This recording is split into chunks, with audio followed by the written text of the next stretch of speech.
Romance mangas, don't we all love ourselves some good old romance? Seeing a main character go through some satisfying character development as he gets closer to the girl he likes. And a beautiful confession scene where the both of them admit their feelings to each other. How sweet, right? Romance gotta be one of my favorite genre, and I mean it must be the same for most of y'all. Falling in love is just something so beautiful and sweet, right? Now, I'm gonna be honest, this video ain't about that. Let's get real. The manga I'm about to present to you is about breaking that ideal that many people have of love. It's a highly psychological manga about the ugly sides of the human being when it comes to relationships. For those who read Oshinoko and thought that it did a good job at denouncing the idol culture in Japan, this manga is on another level when it comes to dealing with relationships. What's up guys, Postnikov here, I hope you're all having a wonderful day. This is a disclaimer that this video contains heavy psychological themes about love, relationship, psychological traumas and violence, so be advised. Anyways, let's get started. So for those who have watched my recent video about abusive relationships in mangas, do check it out if you haven't. I said that I would dedicate an entire video to one of the 3 mangas I mentioned in that video. And here I am. The manga I'm about to present to you is one of my favorites of all time, and for all the wrong reasons. Its name is Tomorrow I'll Be Someone Else's Girlfriend. I've seen a lot of people compare this manga to Rent a Girlfriend, but a darker version of it. And I have to say that although it shares the theme of rental girlfriends, this manga goes beyond the simple plot of romance between a rental girlfriend and a man. Don't let yourself get fooled by its title. If I had to describe this manga in a sentence, I would say that it's a manga about ugly romance. What I mean by that is that I would describe ugly romance as the romance that emphasizes the flaws of a person. For example, pick up 2 people, a guy and a girl. In an ideal relationship, these 2 should trust each other and be able to rely on one another whenever they would need it, right? That is the idealized version of romance we see everywhere. But ugly romance is on a more negative aspect of relationships, one that shows how abusive people can be when it comes to relationships and power. And that is what this manga is about. When reading it, don't expect to be fulfilled or satisfied with each of its arcs ending. The characters can be stupid, flawed, ugly, rude, cruel and unfair to each other. But much like real life, it all flows so naturally, and I'll be honest, it is sometimes scary how accurate this manga can be. Now don't worry, I won't leave you in the dark for long anymore. I believe that I should talk about the plot of this manga, right? So let's get started.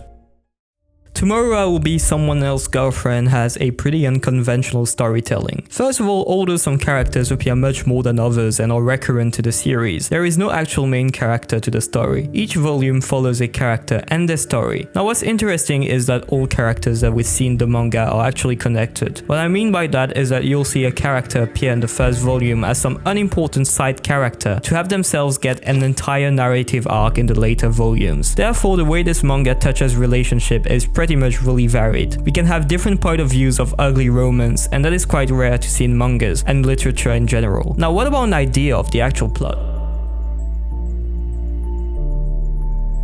The first character we encounter in this manga is named Yuki. She's a rental girlfriend with a burn scar on her face that she earned after her house burned and she lost her family. She hides her burn scar perfectly with makeup and looks gorgeous when hiding it. Her narrative arc starts when she meets a typical client. He's not some ugly dude or some weird individual. He's a shy guy who seeks a girlfriend to make her appear in front of his friends so that they don't tease him about it. One day, this client meets Yuki when she isn't wearing any makeup and sees her burn scar, but against all odds, he keeps booking her since he doesn't seem bothered by it. It's a quite innocent premise that sets a much darker story. As I said before, don't expect this story to be beautiful. The hints of romance between these 2 will get completely thrown away after a few chapters only. We get to understand that through Yuki's character hides a deeply broken person, and that romance isn't something that will fulfill her character arc. Now after Yuki's story, she doesn't completely disappear, and we get through very different and varied point of views. For example, we get to know her best friend, who is also a rental girlfriend that has a very complicated relationship with men and sees herself as a slut. Another point of view we have is of a woman that is obsessed with cosmetic surgery and sleeps with many men. She lies to her fiancé about her age and cheats on him regularly. But the interesting thing is that she's complex and is conflicted about her feelings about her fiancé. Now one of my favorite arcs of this story, and one of the darkest I've seen in mangas in general, is the one about the host clubs.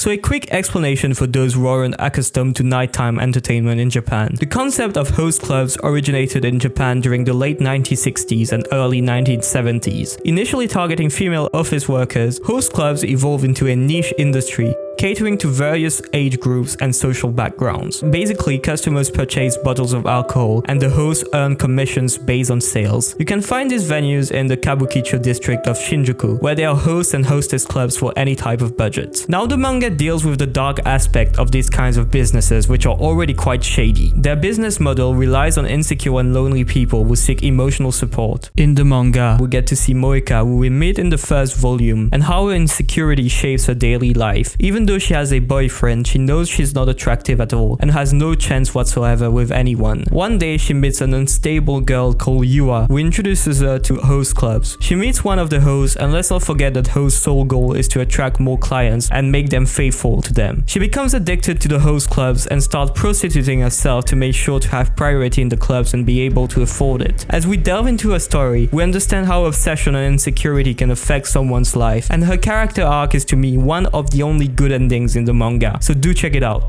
Now for those who saw the thumbnail of this video, who may that girl be? And what's her deal with the scars and everything? Well, I'm getting there, give me some time. That girl is the one named Yua. She's the one that introduced Moeka to the host club. And she's obsessed, but like really obsessed with a cabaret host.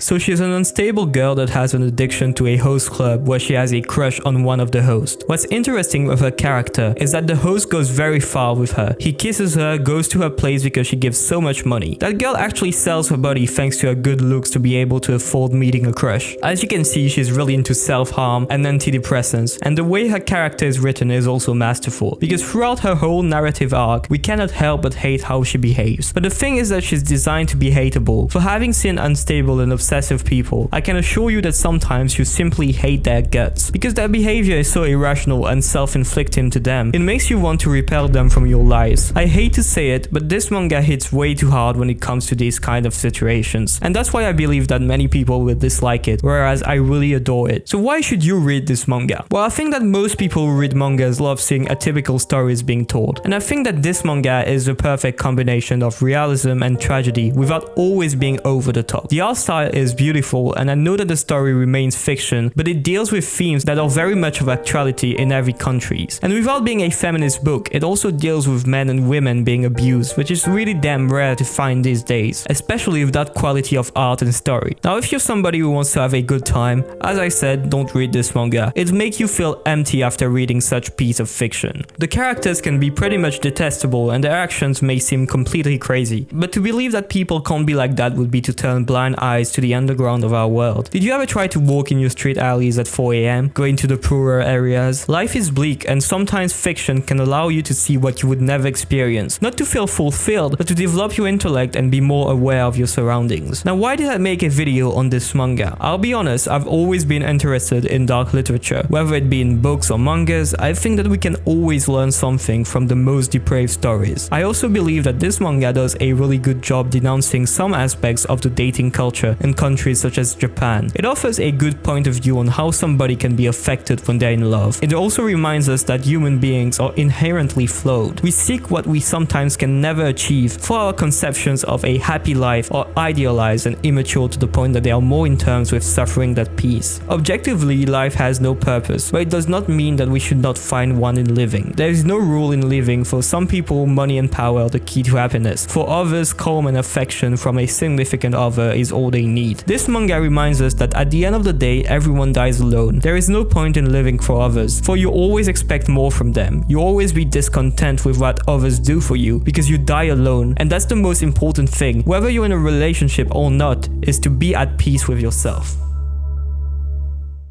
Alright guys, that was all. I'm going to be honest, I'm sure that pretty much nobody would come to this point of the video, but still, I want to thank you so much for watching this video. God knows how I love grim stories, but hey, I've got a lot of mangas like that, so I'll probably do a video again soon. By the way, if you enjoy my content, feel free to like and subscribe. It helps greatly with the growth of this channel.